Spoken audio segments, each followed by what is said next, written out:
Welcome, everyone. We are excited to be here today with Super Mama Lina Acosta Sandaal. Lina is a psychotherapist and a childhood development expert based out of Miami, Florida. She's also the founder of Stop Parenting Alone, a parenting education and consultation center, also based out of Miami. Hi, Lina. Hi. So glad to be here and excited to be able to give, as much information as we can for very, And very we nervous are, parents out there, right? we are always excited to have you. So my name is Diana Limongi, and I'm here with Moms Rising, and we are going to talk about, a lot of the things that moms and parents everywhere are talking about. We know this is a really difficult time for parents and children alike, and many of us are struggling with decisions about, what's the best thing to do about schools, wondering, what makes sense. And we all realize after painfully weighing all the decisions that there is no perfect solution. No. And often as parents, we worry about what this global pandemic has done for our children's social and emotional development. So today we're going to talk about how the quarantine, remote learning, and social distancing affect our children and what we can do as parents to help their social emotional needs. So Lina, welcome again. So before we begin, I just want to do a temperature check because you're also a mom. So as a mom and as a working parent, tell us, how are you feeling in August 2020 in Florida? As a mom, I am a mother of a 12 and a 15-year-old. So they are pretty self-contained. In my age group, it's more the emotional aspect of it for me, of of of feeling sad of things that I know that they should be experiencing and should be doing. So it's been a constant battle of getting myself out of, they should be spending time with their friends. They should have that independence. My 15-year-old should have that independent summer that she should have between her 9th and her 10th grade year, and paying attention to what they're actually doing. Right. So there has been, as a parent, has been a lot of communication from me to them, because of course I'm a psychotherapist and I'm telling them, guys, your social world is really important. And I'm probably the only adolescent parent out there that's saying that and saying, how are you going to see your friends? Right. So screens all of a sudden, where we keep a nice diet of screens in my home. Nobody spends more than 2 hours on their screens. 2 to 3 hours a day, the kids and the adults. I continually tell my phone, okay, remind me in 15 minutes. I try not to do more than 3 hours myself, because a lot of parents do the whole screen thing and then they don't check their own screen time. So that has kind of gone out the window. And then as a professional, it's been really difficult for me to get the word out that I want to get, which is I want to scream at the top of a mountain and say, it's going to be okay. Please breathe. We are learning how to manage hardship and uncertainty. Don't worry about all the other stuff. And this too shall pass. And I can't get to enough ears.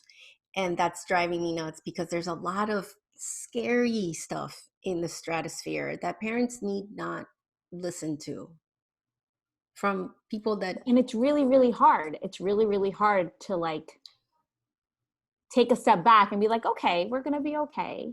It's going to be okay if, we don't meet all of these academic markers that we've been taught we need to meet, right? Because that's what we've been conditioned as parents to Correct. think about and to focus on.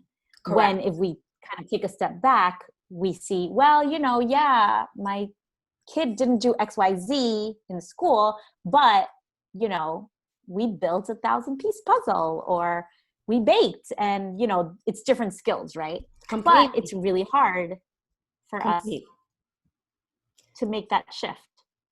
Yes. And as a professional, I think that has been the hardest for me. It's like, how do I get the word out? How do I tell parents, this year is not about academics. This year is about the emotional world of your child. And it's a beautiful opportunity to learn the one thing that all of you as parents avoid, which is how to manage stress and hardship. Because as parents, as loving parents, you don't want your children to feel stress and hardship. But we don't have a choice right now. That's what we are feeling. Okay, so that's what we're going to talk about. So we often hear the term social emotional development. So what is it and why is it important? Just to lay the foundation. So social emotional development is the building skills, right? So the skills you need to have self-awareness, self-management, relationship skills, decision making, and emotional regulation, right? So just like toddling and pulling up on a table helps you walk, right? Practicing social emotional skills like frustration tolerance and delay of gratification and problem solving, then eventually you end up with self-awareness, self-acceptance, relationship skills, right? So it's a big Lego set, because there's a lot of little bricks, and it's not as obvious as walking, talking, potty, right? That's obvious. We know they're doing it. With the social emotional piece, you really have to slow down and wonder, how are they learning to be in relationship? How are they learning to regulate their feelings? How are they learning to be aware of themselves? And that's why we talk about social emotional skills, soft skills in the corporate world. That's what they call them. But those skills are like critical. Like we need to get our kids learning those soft skills, right, in order to function as right. And it's not like, it's not like memorizing the timetables, right? These skills are learned in relationship. These skills are learned in experiences. So that's why this time, although excruciatingly hard, forget the math. Well, don't forget it 100%, but don't put as much emphasis on the math and more emphasis on, wow, buddy, you're so frustrated with that math problem. How about if you take a deep breath? Don't talk about the numbers. Don't talk about the problem. Talk about what we have to do with our feelings and our body so that I can do this hard task, which then creates, building that skill of self-awareness and self-management. So in recent years, there has been kind of more of a discussion about social emotional development in schools and the importance of taking care of our students' needs. I know that in my son's school, they do like brain breaks and they do like breathing and, they've incorporated movement and yoga and different ways to kind of cope and manage the children in the classroom. And I know that many parents are concerned that their children's social emotional development has suffered because we're at home, right? Because school has been remote since March, right?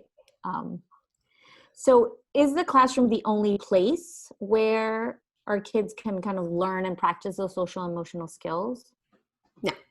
Your children are practicing social emotional skills in all of their interactions with all of the people in their life.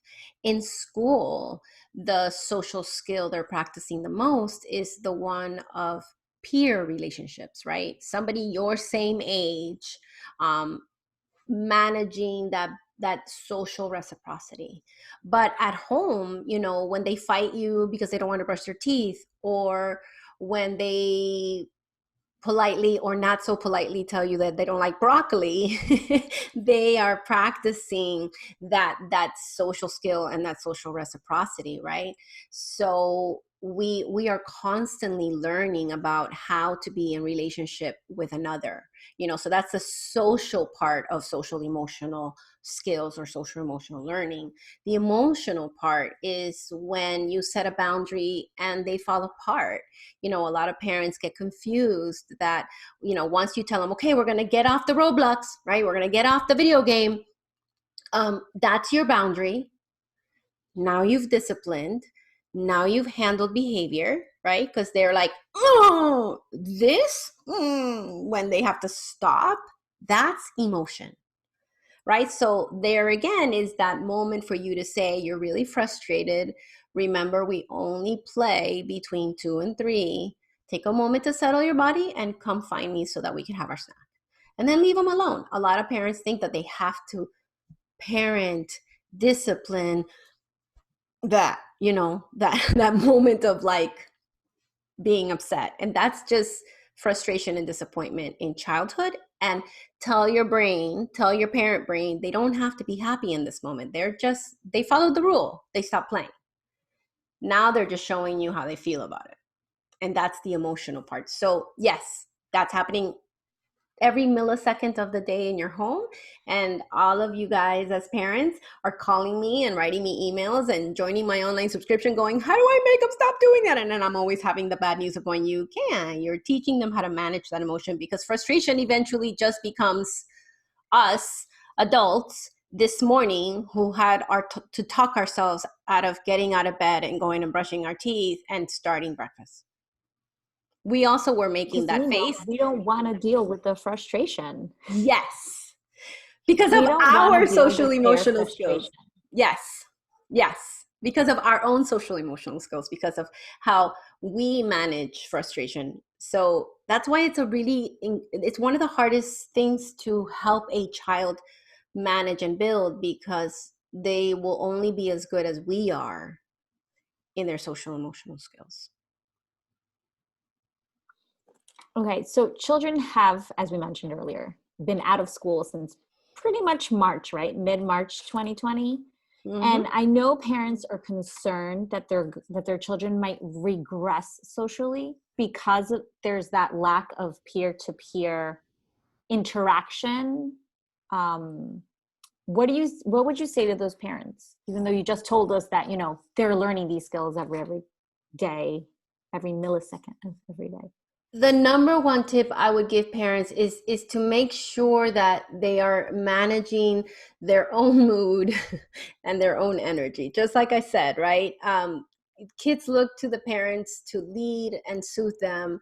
And if your mood and your energy is off, then it places the child in a state of danger. So it is important. And then they can't practice the back and forth that we do socially with us, because then they can't mess up with us, right? They just like they do with a friend, right? They will be like, no, I don't want to play trucks. And then they work it out with one another. They start learning different skills of how to compromise play, right? So the number one is, how are you managing them? How are you teaching them to be in relationship with you? And it's not the, hey, that was really disrespectful. But it is okay, wait, hold on. I think what you're trying to do is set a boundary with me and let me know that fill in the blank. Try that again. Try that in a respectful tone. So if you're calm, you're able to say that. If you're not, you're going to scream at them and tell them not to disrespect you. So that's why it's a number one rule. The number one rule is you. How are you? Also, take turns in playtime. Take turns at mealtime. Take turns at bath time, especially for the littles, like 6 and younger, right? Play a game of like, your turn, my turn, your turn, my turn. The early school age kids, teach them that the card game of war. Remember, like you put down the cards, and then somebody that has the highest number gets all the cards. They hate it because they don't like to lose, but that's a turn-taking game. For the really, really little ones, those toys that you kind of put them, that they have, that they're sorters, that they have the rings. That's a great taking turns game. So that's good. If they interrupt you, even if you and a lot of adults, especially with only children, when a child interrupts them, they you don't even know what you were saying, so you immediately look at the child. Don't do that. Take a moment and give them time to wait, right? Because those are the things that they have to do in the classroom, because a teacher has 12 students, 18 students, and they can't just interrupt the teacher. Where is that, Lina? 12 or 18 students. In my magic land brain right here, like that's actually like Perfect. Is that the perfect number?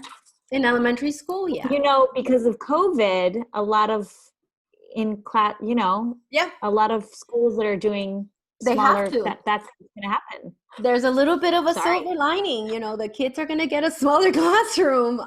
But yes, if I were running the Department of Education, the mandate would be 12 to 18 students in a classroom in elementary school. Because we know that works. I like that number. Me too. Let's make that happen. So, so those things, you know, making them wait before they speak, even if you're just saying the lyrics of a song to you know, the other adult that you're speaking with, that's important, and that's a way to practice those skills. You know, the skills of patience, the skills of being one of many, and the skills of frustration tolerance that helps us be in relationship.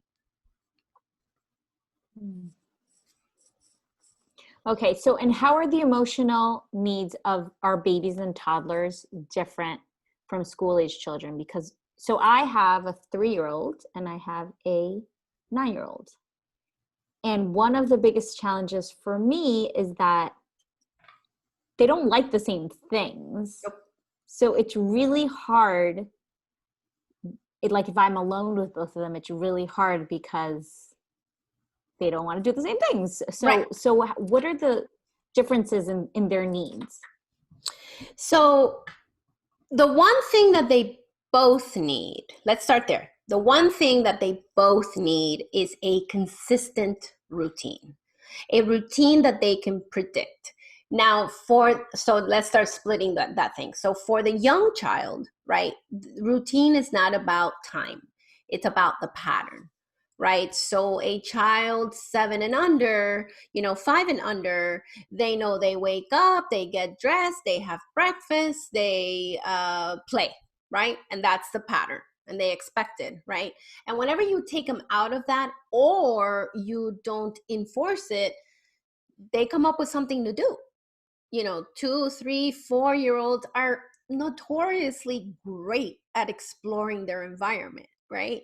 That's both amazing, right? Because they're scientists and they're really fun to watch when they're exploring their environment. And it's also terrifying because they explore the plug or your crystal or, you know, things that are water, which is dangerous because they don't necessarily know danger. So when you don't have routine and you are too flexible and your 2 or 3-year-old is exploring the world, and then now you're going to go in and tell them it's time to eat, that they can't predict, that's when you get into the tantrum. That's when you get into the fight. If they know that they have to get dressed, eat, and play, they'll wait to get dressed, eat, and play. But you have to do and they know what's coming. They know what's coming, and they'll tell you, mama, oatmeal, mama, and then, you know, they'll drag you to the chair, right? Now, the older child also, the routine is great for the same reason. Most of the time, parents are getting into a situation with a child because they come up with something to do while you were writing that email and you got them out of their routine, right? So, but they came up with something. Now they're playing Legos, and now you're telling them to go get breakfast, and you're like, no, we eat and then we play. And they're like, but you left me alone for 20 minutes. So I went and did my own thing. So now we're going to fight about it because so routine is about, and sometimes that happens. Whoever's listening, it's okay if it happens, but know that the number one thing is that now the littles will check in with you if they have secure attachment every 10 to 15 minutes, right? So for everybody, you know, they have the need to look. So the little tiny ones physically come to you or scream out to you. The older ones do the same thing. They don't do it every 10 to 15 minutes. They have longer spans, but they will look to see where's the caregiver. Right. So in the younger years, you know, I'm seeing a lot right now. It's like, set up a space for your child that is quiet and without distractions. And then I want to add another thing, and that they can see you. Right. Because if you put them alone in a room, you're going to force them to get up and go find you, right? For the little tiny ones, every 10 to 15 minutes. And the older ones, the 8 and up, they will come and look for you, multiple times in an hour. And then now you're going to be fighting with them going, why are you here? Go back to your work, right? And that's a tip. When a child comes check in with you, because we're working and because we're stressed, we're like, no, remember, right? Don't do that. Just look up, smile, let them tell you whatever it is that they're going to tell you. Beat. Most of them will walk away and go back to what they were doing. No, I told you, it's school. Right when they walk in the room is what causes them to elevate.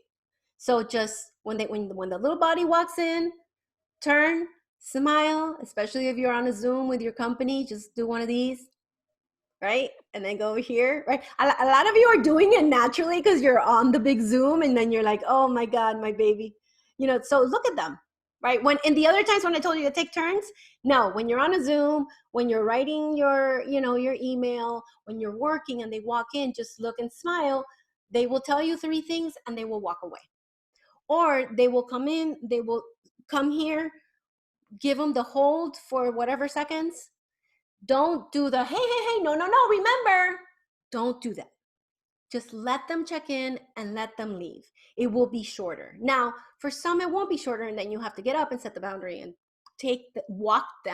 physically walk them back to where they are. And that's why it's so hard. So again, the older kid will still check in with you. Do give them a quiet space, but make sure that they can do one of these and kind of see where you're at.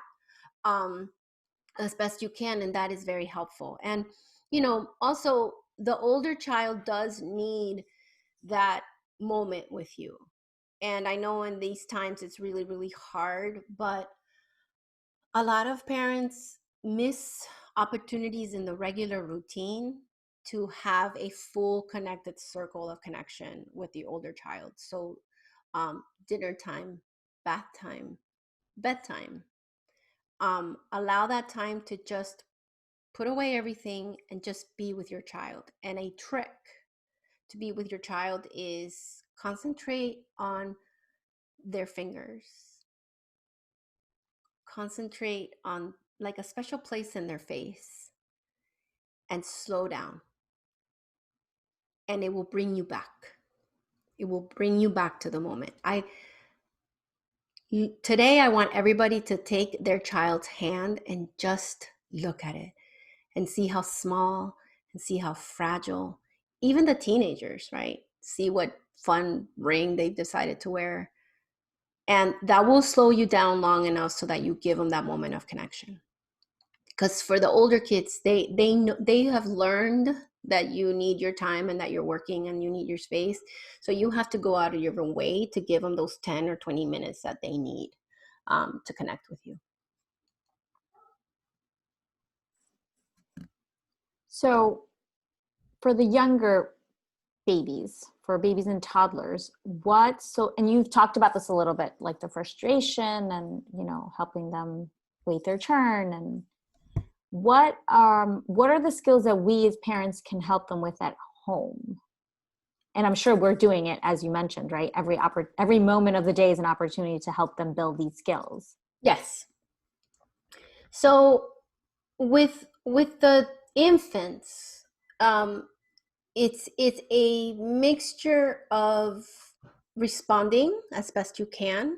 So if you have a very tiny one, if you have a 7-month-old and younger, I hope, and I know that this is like a privileged statement, that you're able to wear them while you work, especially if you're home with them. And I know that that's a privileged statement. So if you can't, you have to make sure that they are being held, right? So for the little ones, when you hold a little one, when you lift a little one, this little one, I mean like 9 months and younger, they feel that circle of connection, right? But again, I'm going to sound like a broken record. The consistency in the routine and actively being there with them and thinking, something as simple as your 1-year-old that's just starting to toddle, right? 1 to 2-year-olds like to climb on things, right? And then we as parents are very, very scared. So let them climb on their chair where they eat, right? And teach them that, okay, you can climb, but if I'm here, if the adult is here. And most 1 to 2-year-olds, if you repeat that enough, they'll grab your finger and they'll take you to the chair. It'll be your sign that they're hungry, because now they're gonna climb and eat. So again, it's attaching those things, thinking about gross motor means like the big muscles, right? What are they building with their big muscles? What are they climbing on? Let them try to get in the toddler bed, let them try to climb your bed, right? Stay out of those interactions. If there's 5 interactions where they're picking up a Cheerio or climbing in their chair or they're trying to pull up their shorts, it's easier to pull up clothes than to take them off, right? 3 out of those 5 different interactions, let them struggle with it, right? A lot of parents, we interrupt their building, right? And this is another silver lining of being at home with your child. We don't have to, we weren't doing this because we had to get out of the house, within 25 minutes. So we were like, it was easier for us to just dress them, feed them, walk out, right? And the other silver lining that is happening right now is like, we have nowhere to go. So allow those 15 minutes for the child to climb in the chair, put on their shorts. Putting on shorts is a fine motor movement and a gross motor movement. I have to put both my feet into the holes in the shorts, gross motor movement, big muscles, and then I have to pull up my shorts. Those are fine motor, right? Picking up the Cheerio, eating the spaghetti. I know that that a lot of cultures, a messy eating baby, it's very upsetting for them. So I always say, okay, pick one meal.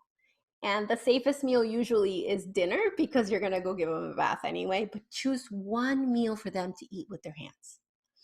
Because that's, all these Pinterest and Instagram accounts telling you that you have to get sand and this and that. I was like, no, spaghetti is a sensory play. And they're eating, right? So that kind of thing. And something else about that's different between the littles and the 8 and older, that I want to kind of back up on is the 8 and older do need their social space. So back to what I said as a mama, of my 12 and my 15-year-old, that's what I've been protecting the most. If there's one thing that you protect with the 8-year-olds is their social time. And social time in the pandemic has become virtual. They're meeting in these video realms. So just think of it as the new park. So if they're meeting in a video game for an hour, or they're meeting on Zoom and cracking up and watching a TV show together, because some of the kids are doing that, the adolescents are doing that a lot. They're watching movies. My son, my 9-year-olds, they were FaceTiming and watching something and cracking up while they were watching it. Yeah. And that, again, that is social. So protect that and help yourself, right? Every parent is trying to get their kids off of the screen. So if you know the parents of the kids that your child is friends with, call the other parent and go, hey, listen, I only want my child to be on the video game between 2:30 and 3:30. Can we help each other out? Right? And then now everybody, because why they fight you is that they imagine that they're going to get off and their friends are still playing. So talk to the adults, plan with the adults. My children are starting school soon, and I am so impressed. Like, one of my son's friends' parent reached out and said, hey, they always eat lunch together at school. I've set up this Zoom meeting so they can have lunch together while they're virtual. And I was like, that exploded in my brain. I was like, oh my goodness, that's such a good idea, right? So now there's going to be a Zoom room. And she was like, can you guys, put your kids there? Because the school's going to have a lunch break, right? So totally. My 12-year-old I'm like, okay, buddy. So, you can have because they are the lunch crew. They always sit together at lunch. And, stuff like that. Be mindful of creating that for the older ones. The little ones, they don't need it as much. The little ones, as you've noticed, they talk to grandma for 10 seconds and then they walk around with grandma. So the little ones don't need it as much as the older kids. So what I hear you saying is for the little ones to kind of, as parents, which I know is really hard to do, I mean, for me, take a step back and resist the urge to intervene when we think that it's getting hard for them.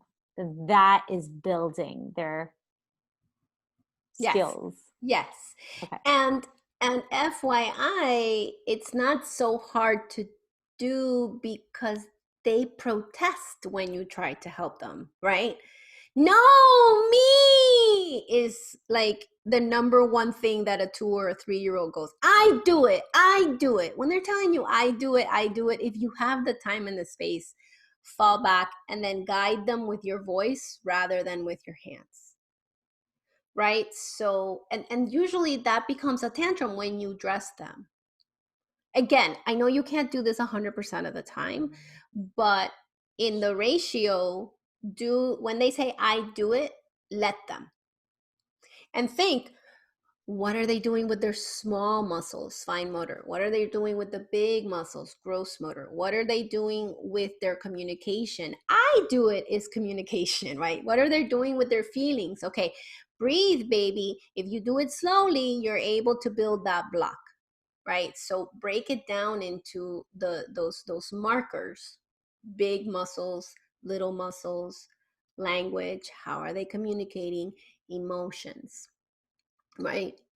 Those are the things that I want you to think about in the routine. Again, no, unless you want to, but you don't have to have a Tupperware full of sand underneath your bed, right? If you want to and you're cool with sand in your living room, it's nice, but it's not a have to. I think the number one message that I want everybody to hear is that these skills can be built in your daily routine. And we don't need to go out and buy like all these extra things, right? There's so much stuff at home. Like I remember early in the pandemic, my kids played with like a cardboard box, and they both my school age child and my toddler, took stickers and markers and decorated this cardboard box, and then they sat in the cardboard box. So that was, at least an hour, I want to say, of entertainment. Right. And that also comes about with boredom. Boredom is the catalyst for creativity. Right? So a lot of you, as a lot of parents are like, but what activities should I set up for them? I'm like, none. Feed them, sleep them, tell them when they're playing inside, tell them when they're playing outside, and let them come up with their own activities. If you have been, activities director, you have removed their opportunity to creatively figure out what to do. And again, if they're like, I'm bored, this is boring, right? They could only think about the screen because the screen is perfection, right? The screen is the ultimate activities director, right? And in that moment, all you have to say to your baby is, wow, you could only you're getting stuck on only thinking about the screen. Boredom is letting you know that you have to think about other things to do besides the screen. And then if they're like, for 25 minutes on the couch and upside down and laying on the couch and going, just breathe. Because being able to tolerate the boredom is a social emotional skill that builds emotional regulation. And in that moment, you're like, I'm helping them build their emotional regulation. We all need to learn how to be bored, and boredom is the catalyst to creativity. And at that point, do you just walk away? Yeah. And like check in on them? Because this is like what you just described, like happens in my life with my 9-year-old. Like the scene with the soap, like, yes, I have experienced that.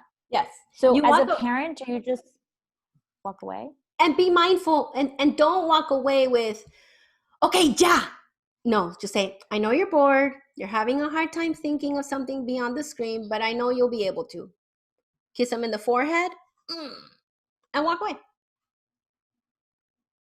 And that's it. And if you want to help, let's say that you've had a whole week of like, they were like just on the couch, bored, sad, because they couldn't think of anything else. And then they waited until it was time to do screen. That's fine. They can choose to do that, right?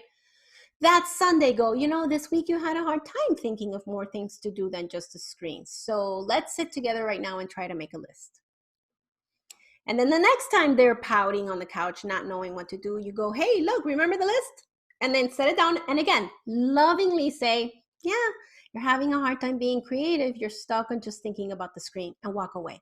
It's the loving tone that helps your child not think that they're bad because they're bored, or that you're mean because you won't give them the one thing that their brain is getting stuck on. They have the issue like, me at 10 o'clock at night, all I can think about is pound cake.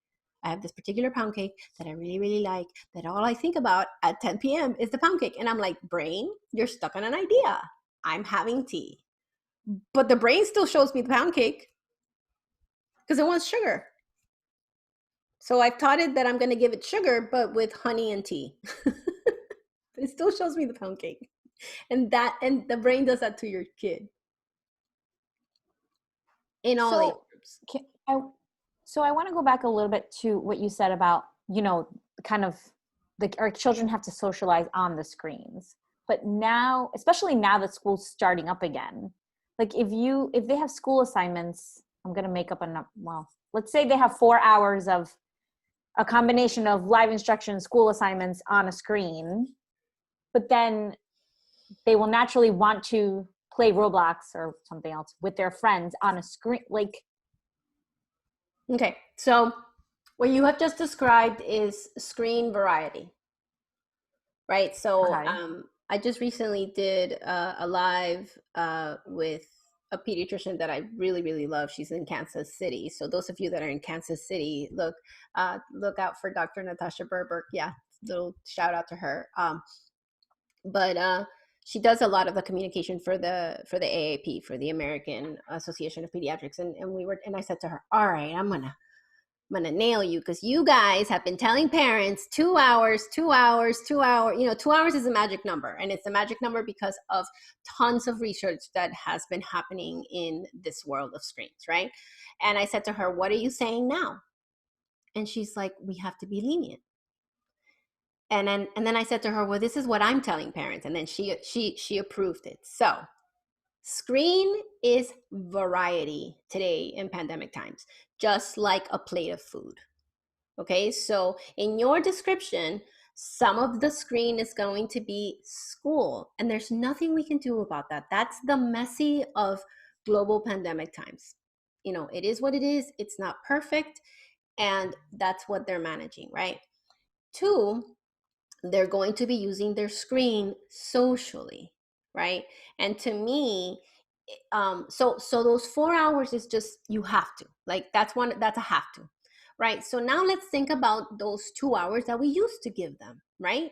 So I would say if they're playing with friends on the screen for an hour, and this is for the older kids, the younger kids, we should do an hour or less and with them, just like we do a book.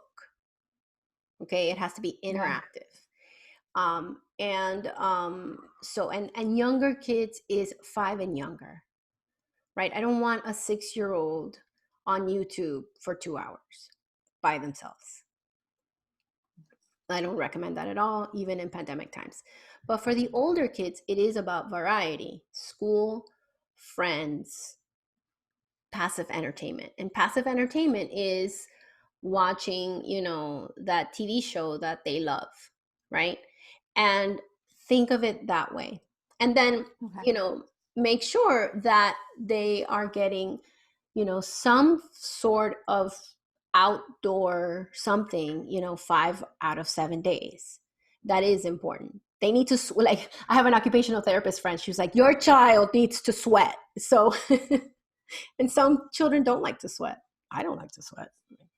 Can you repeat what you said? Because I didn't hear you, but you said you have an occupational therapist that your child needs to sweat, right? Oh. So they have to go outside and get sweaty, right? So For some children, dancing, with you after dinner and doing a freeze dance game for like 25 minutes. That's good for you. You're getting your cardio in.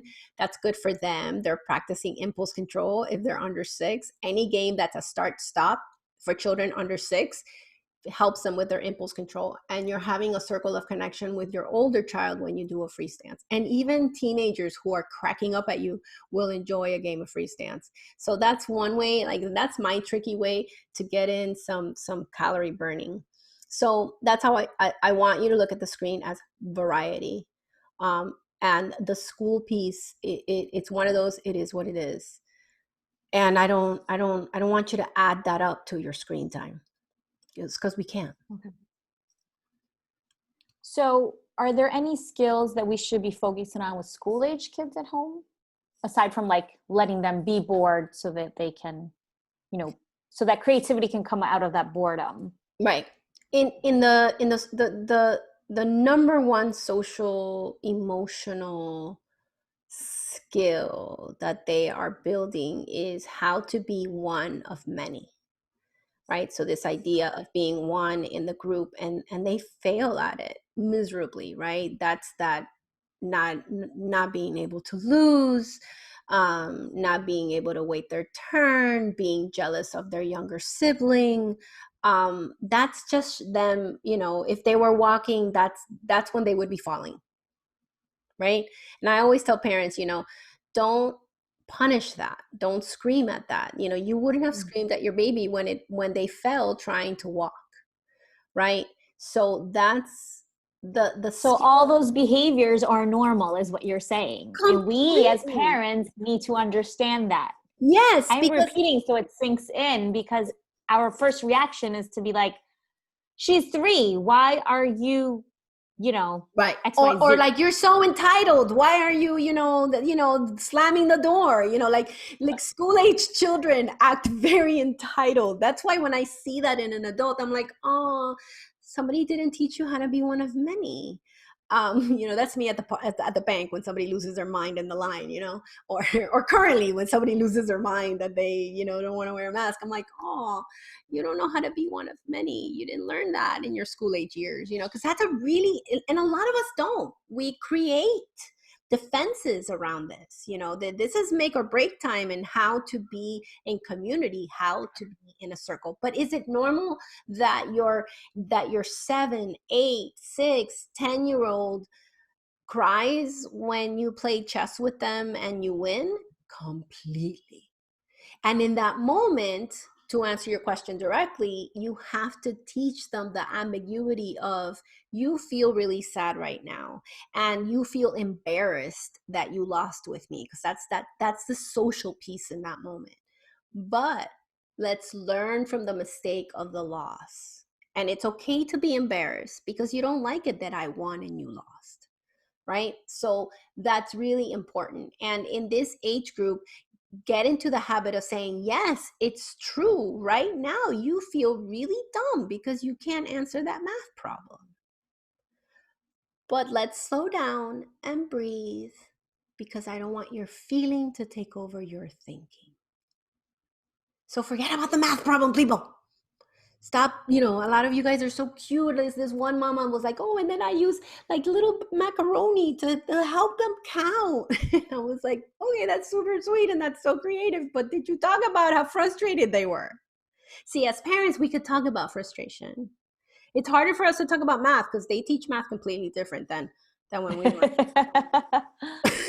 So what you're saying is, like, for all kids, we need to acknowledge like what they're feeling. Like, I know you're frustrated. Yeah.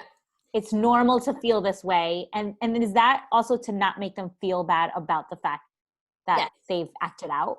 Yes. And also, so that emotion doesn't become dangerous. Because if I fight with my parent every time I get frustrated, now I'm going to try not to feel frustrated, which is an impossible goal. If my parent gets upset with me and tells me, knock it off, get over it, every time I get sad and I cry, then sad is now a dangerous emotion. So I'm going to try not to feel it. And, there's two ways not to feel sad: avoiding it and always seeking pleasure. So then that's why they fight with you when they imagine that they have to do something that might make them sad or frustrated, or to always continually ask somebody else to help them. Because I don't want to feel the sadness and the frustration of learning this math thing. So when we ask children not to feel an emotion, it creates strategies and defenses that can be harmful. Okay. So we don't know how long this pandemic is going to last. Um, I want to talk about kind of parents, because you've mentioned that a lot of how our children react will depend on us, right?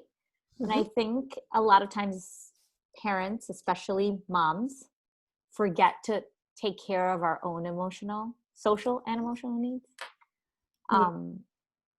So how can parents take care of their own health so that they are better equipped? Because I feel like in this pandemic time, a lot of time it just went out the window. I know that there was a point during this pandemic where I was just going through the motions, and there were days when I didn't want to get out of bed, but you have two kids, so you're like, I have to get out of bed, and I have to like give them food and take care of them. But it was really hard with Right. everything that's happening. So what Okay. what advice do you have for us? So 3 things. 1, acceptance.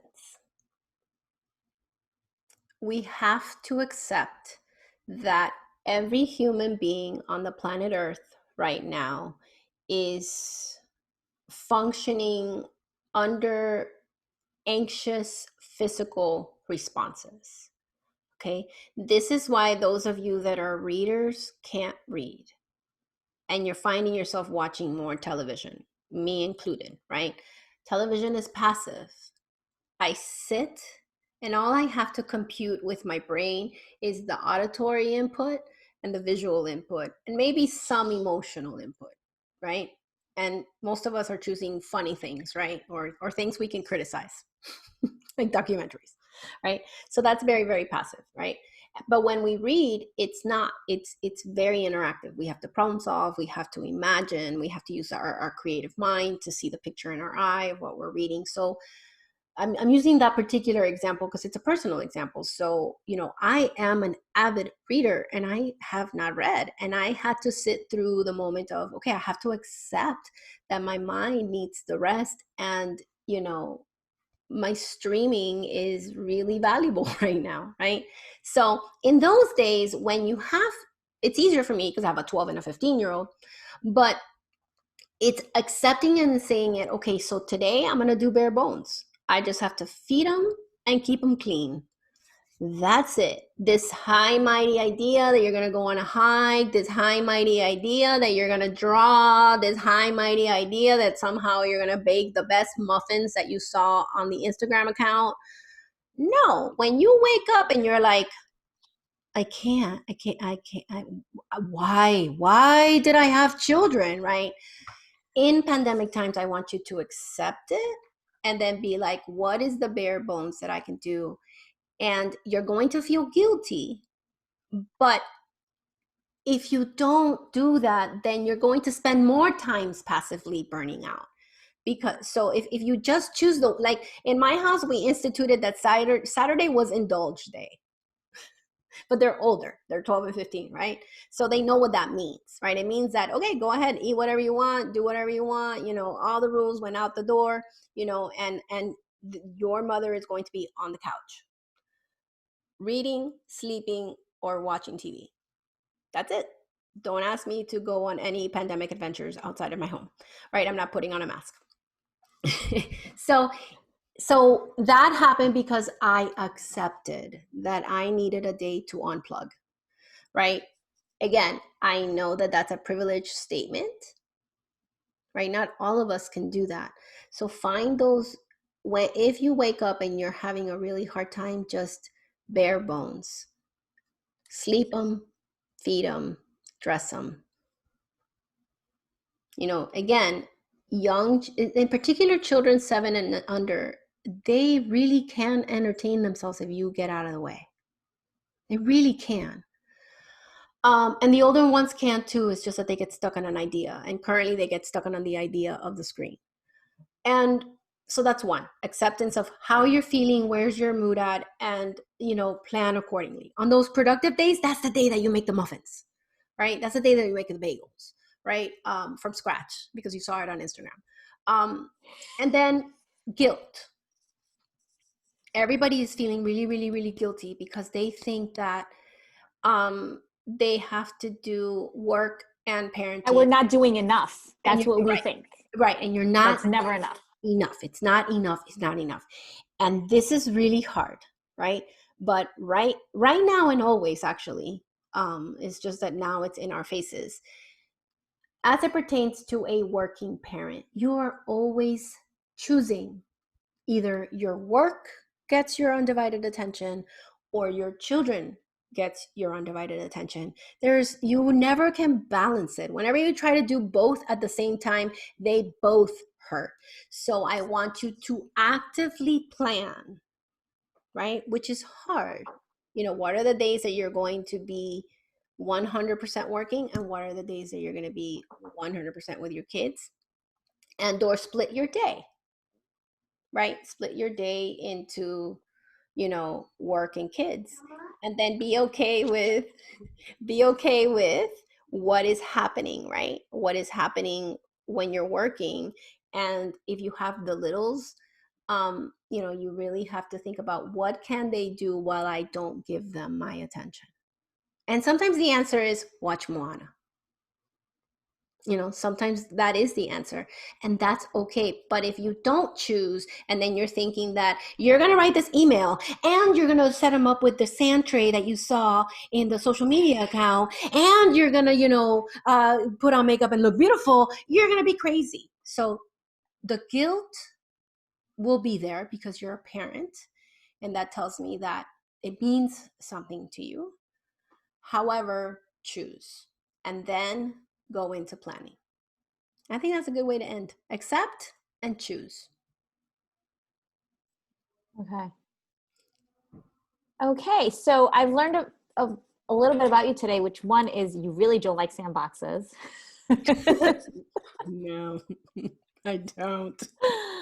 I'm not a fan either. I love them. Thank you so much. Tell everyone where they can find you. I can be found at our website, stopparentingalone.com. There's a blog, there's information about what I do, and there is resources for parenting in pandemic times. So head on over there and do that. And then on social media, if you have Instagram, you can find me and my musings at Parenting Expert. And then all the other social media pieces are Stop Parenting Alone. So that's the way to get. And any last words of advice for parents who are still struggling with remote versus hybrid? Aside from there is no perfect solution. There's a perfect solution for your family. When you feel like you're going to explode, notice where your feet are. Straighten up your posture. Take 3 deep breaths and then think, what's the next indicated thing? What do I absolutely have to do next? And sometimes is get a glass of water. Or sometimes is kiss your child in the head. When in doubt, walk by your child and kiss him in the head. And that's it. Okay. Those are excellent words to end on. Kiss your child on the head, everybody, when you're in doubt. Lina, thank you so much for sharing this time with us today. There's also a lot of great information that Lina has shared with Moms Rising over the years, so you can look at all the videos and content we have there. And that is all. Thank you so much. Bye. Thank you. Bye.